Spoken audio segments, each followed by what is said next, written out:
I disagree with Gerbert Johnson. I do.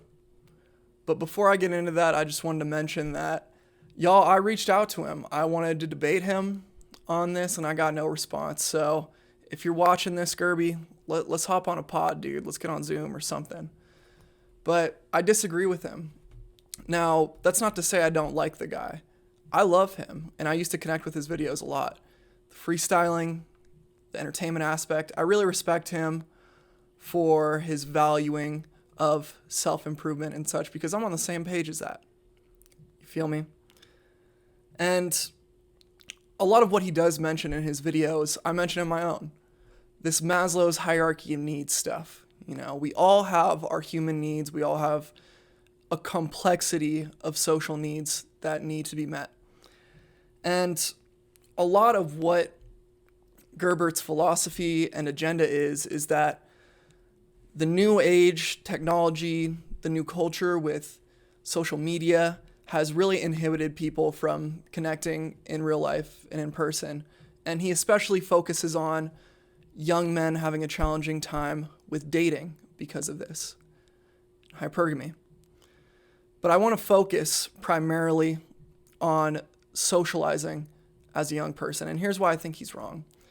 You see, I used to feed my mind a lot of his content and a lot of other YouTubers' content similar to that. But the issue with this is that it just reinforced a worldview that wasn't helping me.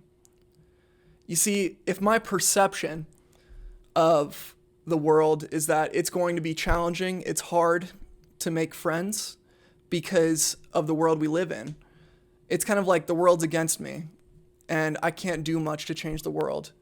So I'd feel hopeless, right?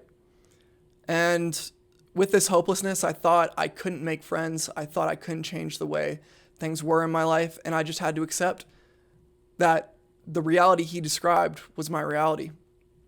Watching his videos just reinforced this. And I'm happy to say that I've quit watching YouTube. And it's been about 3 or 4 months.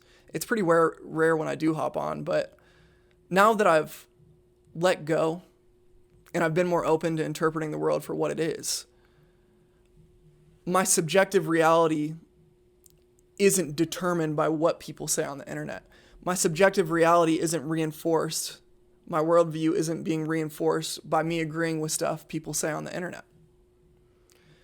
You see, when I realized that there were plenty of places that people my age were hanging out at, when I realized that there were communities and people that were out there that wanted to socialize, I was open to that experience. But we as humans, we live on the same planet Earth, right?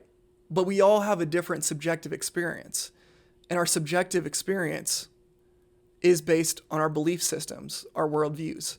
But there is an objective reality that doesn't have to be mitigated by our judgments, our perceptions of the way life is and the way ourselves are. And so I let go of this. I let go of YouTube. And I let go of watching Gerbert's videos and came to understand that you can make friendships in person and that the internet isn't necessarily ruining that. But the more time I spent in isolation, the more time I spent alone in my house watching these videos, the less likely I was to meet new people. See, when my time was prioritized being in social settings where people are connecting, then I started to make more connections. And I'm going to get more into this in part 2, but I wanted to address the hypergamy thing. With hypergamy, there is a little bit of science behind this, right? It is the animalistic side of human nature to pair bond, such as this. You see, we're all trying to get the best that we can, mate-wise. But the thing that hypergamy misses, and the thing that makes a relationship last much longer and truly enjoyable and special, is the compatibility aspect.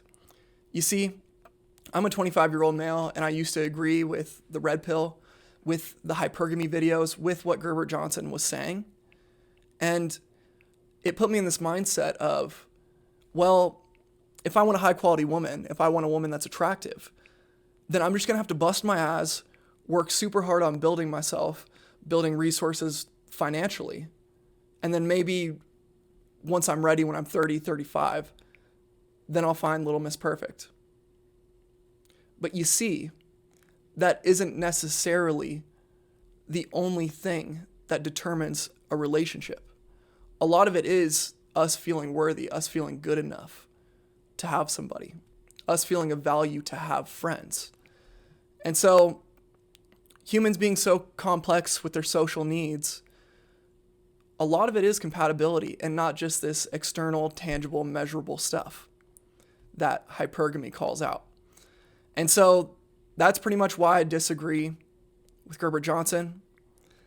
And for my next video that I wanted to share with you guys, I wanted to share how to make friends in this new modern age world and through my own experiences, because post-school, after high school, after college, after not being in the same place with people my age for an extended period of time, doing some kind of shared activity, it was really hard to make friends, especially during COVID.